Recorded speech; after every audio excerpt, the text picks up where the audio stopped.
With more than 6,000 small and micro-cap companies listed, if you're looking for the next Apple at the earliest stage, then Channel Check truly is the orchard. The listed companies support Channel Check, so it's free for you, the potential investor, to gain access to institutional quality research from FINRA licensed analysts, advanced market data, industry reports, news, and a growing catalog of videos and webcasts. Make sure to subscribe to our YouTube channel and register for Channel Check so you're always up to date on what's going on at the small and microcap data place.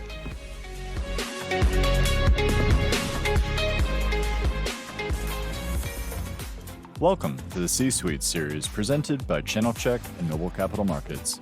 Noble is an SEC-registered, FINRA-licensed broker-dealer and the source of the equity research available on Channel Check. Today's interview features ACCO Brands, NYSE ticker symbol ACCO. Noble Senior Research Analyst Joe Gomes interviews ACCO Brands Chairman and CEO Boris Elisman. Visit channelcheck.com or click the link in the description for Noble's research on ACCO Brands, as well as news and advanced market data. And now, here's Joe and Boris. With us today is Boris Elisman, President and CEO of ACCO Brands. Good afternoon, Boris, and thanks for taking the time to sit down with us. Good afternoon, Joe. It's my pleasure. Glad to join you and your audience for a discussion about ACCO Brands. So ACCO Brands is one of the world's largest designers, marketers, and manufacturers of branded academic, consumer, and business products. For those in the audience unfamiliar with ACCO Brands, can you briefly describe what the company does in its key markets? Sure. We are a 100-plus-year-old company that makes consumer, school, and office products. We sell these products in over 100 countries around the world. About half of our revenue comes from the United States, 30% from Europe, and the other 20% from other countries, especially Brazil and Australia. Your viewers may be familiar with some of our brands. They include Five Star, Mead, Swingline, Kensington in the US, Lights primarily, Acelte in Europe, Hilroy in Canada, Telebra in Brazil. We are number one in most of the categories where we have presence. And we are going through a transformation of our business. Historically, our business has been focused on office products, but over the last few years, both organically and through acquisitions, we've been transitioning to more consumer and consumer technology products. Over 58% of our products sold today fall into those categories. And the reason we've been doing that, Joe, is to accelerate our growth and to improve our long-term profitability. Thanks for that overview, Boris. Let's dive right into the topics at the top of everybody's mind. First, supply chain. Can you give us some color on how this is impacting the company? What steps ACCO has taken to mitigate these impacts? When do you think the supply chain issues will be resolved? And are you considering making any changes to your supply chain? Yeah, this is a very timely question, obviously, with everything that's going on in the world. So we have not been immune to supply chain issues that most of the manufacturers have been experiencing over the last several months. We are seeing delays of products being shipped to us from Asia primarily, and these delays are driven by factory closures in China and Vietnam associated with COVID-19, to port closures for the same reason, to the imbalance in containers between what's available here versus what's available there. So we're seeing delays anywhere from 4 to 6 weeks and substantial inflation associated with those costs. As well as the delays associated with domestic transportation. Warehouses are full. There's been a lot of recent, even popular press and certainly business press about ports, especially ports of LA and Long Beach, being stuffed. So there's a delay also of a couple of weeks associated with just transportation within the U.S. We think those issues will stay with us for the next few months. Certainly, we don't expect near-term resolution. It's unlikely anything will be significantly improved until probably middle of 2022. So meantime, what we have to do is carry more inventory to help us buffer for the impacts, and on the inflation side to raise prices to offset the inflationary impacts of commodity and transportation cost increases and labor actually. So pricing to offset inflation, more inventory to help balance and to chase supply. As far as your question, Joe, about longer term, what we're planning to do, we're certainly looking to bring manufacturing a little bit closer to our end markets. So for the U.S., it may mean moving more to U.S. and to Mexico, away from Asia. For Europe, meaning bringing more to our European manufacturing, as well as to Eastern European sourcing away from Asia again. So, but that will take a little bit of time. But we think it is an important thing to do for the long term, because some of these geopolitical issues will remain with us for a longer period of time. So we need to take some longer term investments to try to mitigate them. I believe one of the benefits or strengths that ACCO has had is it does do a lot of manufacturing, as you mentioned, close to our in country. What would you say is kind of the typical percentage of manufacturing that's done in country, so that the supply chains are not as critical as one would think, that you're importing everything from Asia? Right. You're absolutely right. About 40% of our products get manufactured locally in the countries such as US or major European countries. That number is actually a bit higher. For example, in Brazil, it's closer to 60-65% that we manufacture locally. So we do have better control of those costs and those supply chains that are closer to our end markets. But the other, obviously 60% or so, comes from somewhere else, and that's the part that's more difficult at this point in time.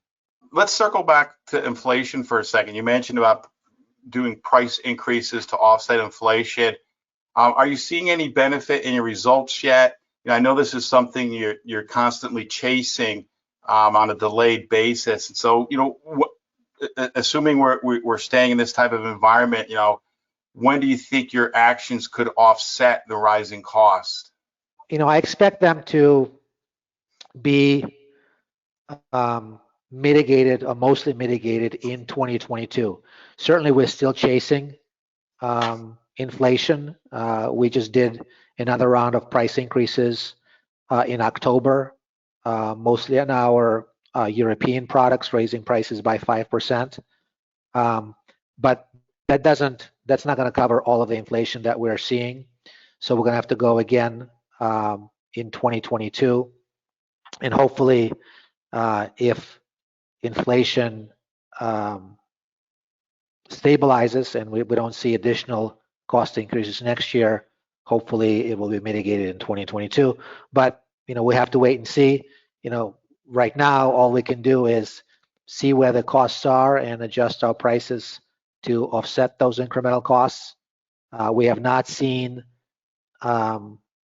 inflation come down yet. Costs are staying high. So until we are more stable situations, the only thing we can do is offset that with pricing. One of the major pieces of news over the past year was the acquisition of PowerA, which you've touched upon. Can you kind of give us the rationale for this acquisition and how's the integration going? How's it performed this year? Sure. Strategically, we've been looking at moving into adjacencies for a while. As I mentioned, it's important for us to orient our business to faster growing categories, both organically and inorganically. So we've been looking at areas that are close into our capabilities, but not necessarily in the sweet spot of what we're doing. We have a very successful computer accessories business under the Kensington brand. And we've been looking at technology areas, especially consumer technology areas, for a while, but just couldn't find something that met our strategic intent as well as financial criteria. PowerA came into our view right before COVID, early in 2020, and we liked what we saw. Video gaming is a fast-growing market. The market's growing at low double digits. PowerA's done a terrific job in that business. They have very good share in the third-party controller and third-party power charges, both in the U.S. and U.K. So it was a fairly large, fast-growing business with lots of positives from a growth and margin standpoint.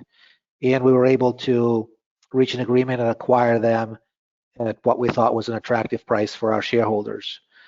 So we consummated the deal at the end of December of 2020. So we've had the business for slightly less than a year. The integration is going really well. Very happy with the results and the team of PowerA. PowerA is also being affected by some of the challenges that we talked about.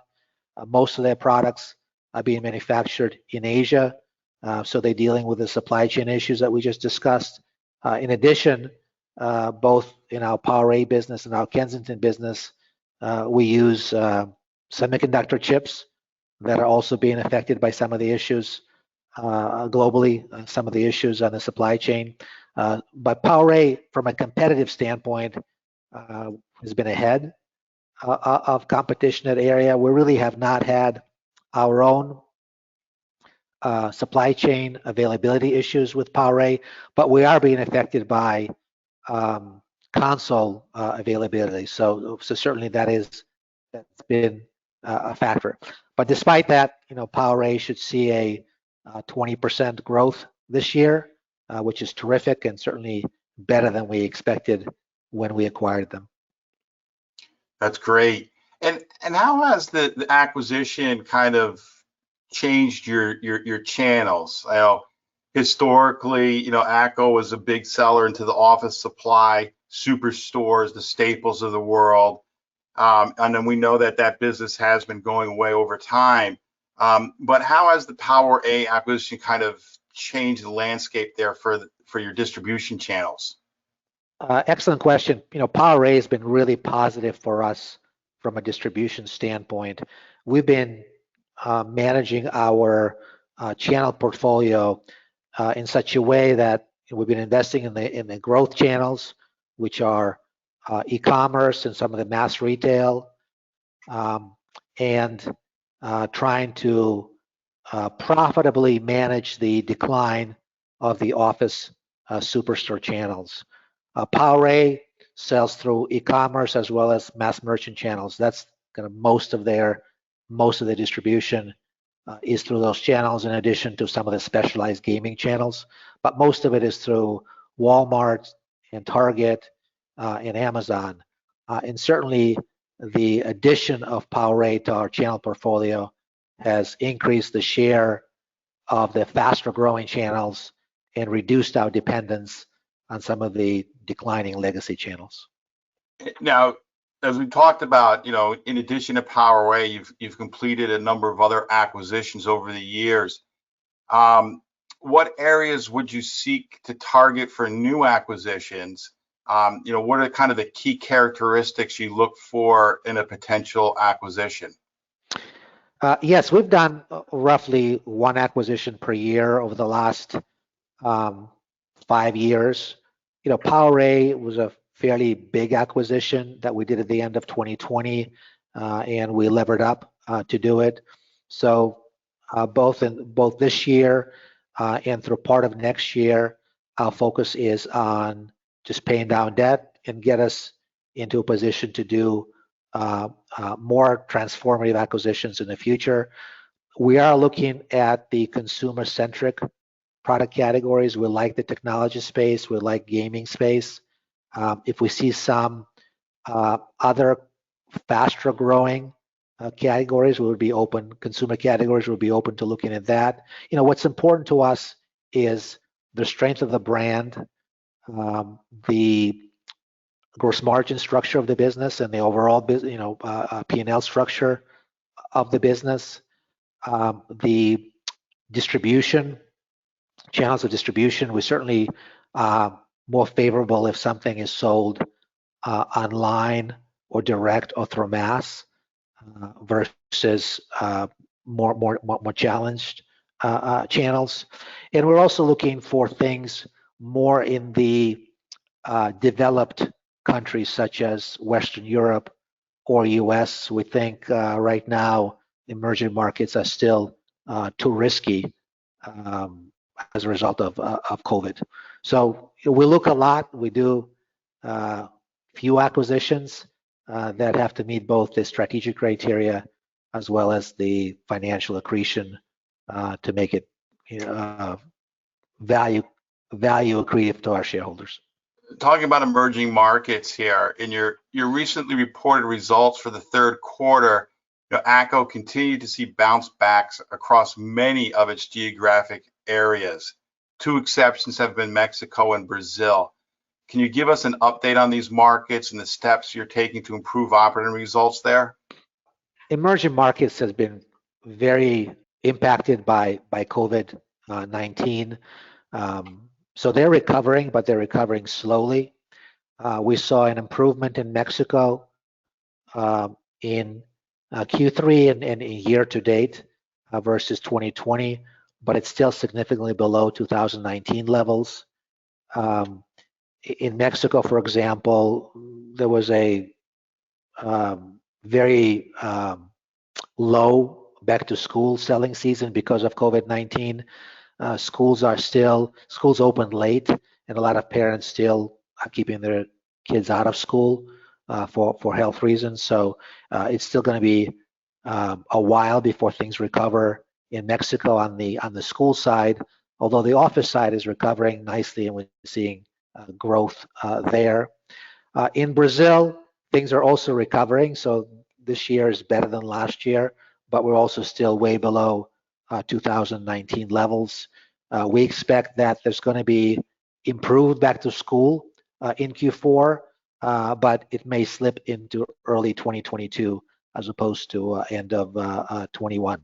So things are improving, but still have a long way to go to get to the pre-COVID levels. Now, on the flip side, how has the EMEA segment been able to perform so well for the past year? EMEA has done just a terrific job, and some of it is the market itself. Europe has managed the pandemic better than most other parts of the world, and certainly us and everybody in the market has benefited from that. But also, our team has done a terrific job. We have several growth drivers there with work from home products, with do-it-yourself tools, with our computer accessories, with shredders, for example. So several growth vehicles that allows us to grow in the market. And our team has done a great job servicing customers and make sure that we take share in a difficult market. So overall, for the last really 5 quarters, we have not only grown, but we outperform the market. And right now, if I look at our results year to date in Europe, they're above 2019 levels. In the U.S., the back-to-school season is a key market for the company. How did back-to-school perform in 2021, and how do you see the market shaping up for 2022? 2021 returned to normalcy. 2020 was a very difficult year with schools being mostly closed and most students studying remotely or in a hybrid mode. In 21, most schools were open. People went back to school. We saw the market grow overall by roughly, or the sales out grow overall by roughly 27%. And we grew faster than that and took share in the market from a sellout perspective. But going into the year, the back to school year, customers and channel had inventory from prior year, given how poor 2020 was. So from the manufacturer standpoint, we were not able to take a full advantage of the sales because of the inventory the channel already had. So that positions us well for 2022, given that this year was good, the channel is clean, and next year we should see a normal back to school year and normal from our standpoint that we'll be able to sell into it as well as sell out. So I expect 2022 back to school to be better for us than 2021. Now, one of the other driving forces here as we went through 2021 has been the return to office movement. What kind of impact has that had on the company's business, and how much more upside is there to this, reopening play? Yes, people have been returning back to offices, mostly in a hybrid mode, but still they've been returning back to offices. And we are seeing a pickup really throughout the world in our office business. The return is not as fast as everybody has anticipated before, given the Delta variant. So things have definitely slowed down versus what we expected back in the summer. But nonetheless, people are going back and are driving increased demand for our products. And we expect that tailwind to be with us for the next several months, because as every month goes by, certainly in Q4, more people should be back in offices than we saw in Q3. And some companies have delayed returns until early 2022. So we should see continued improvement in office demand next year as well. Now, in the third quarter, the company was able to improve its gross margin by about 120 basis points. How was this achieved with the headwinds the company is facing? It's really a compare issue, Joe. We're seeing better volumes, which help absorb some of the costs. And as we mentioned, we passed through several price increases this year that helped offset some of the inflation. Last year, Q3 was very difficult. So from a compare standpoint, we're 120 basis points better, but we're still behind where we were in 2019. So I'm happy with the progress that we're making, but we still have a way to go to offset the inflationary impacts that we're seeing in our cost side. Now, the company is forecasting 2021 free cash flow of about 135 million. And what are the planned uses for this cash flow? I think you touched a little bit about, some debt repayment. What is your leverage target, and when do you expect to achieve it? We're going to generate roughly $135 million of free cash flow this year. We're going to fund the dividend, and that's going to use about $25 million of that free cash flow. And then the rest will go towards debt reduction. We expect to finish this year at below 3.5 times net debt to EBITDA, which is lower than where we were at the end of last year. And our long-term goal is to be roughly at 2.5, between 2 and 2.5. So the focus next year will also be primarily on debt reduction until we get to that target of roughly 2.5 times net debt to EBITDA. And once you get there, how does it the uses of the free cash flow expand? What other things? You talked about the dividend, talk about paying down debt. What other things there are in the quiver for you with that? Sure. Once we get closer to that ratio, we're going to be able to use our free cash flow to buy back shares, if that makes sense, and also for acquisitions as well.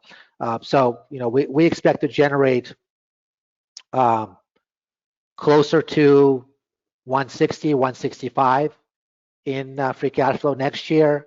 So the opportunity to deploy our free cash flow differently is greater. Even though the focus will still be primarily on delevering, we have other ways to deploy it if it makes sense. So let's finish up with valuation. What key metrics do you look at in deciding if ACCO stock is appropriate valued? What peers do you comp yourself against? And what steps need to be taken to increase the value of the stock in your view?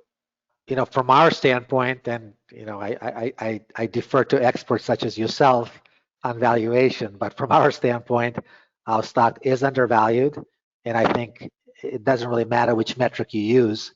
The stock is undervalued. As you look at our competition or our peers, and we're fairly unique as a company, so you have to look at some proxies as a peers. What jumps out is a couple of things. One is we need to consistently deliver on revenue growth.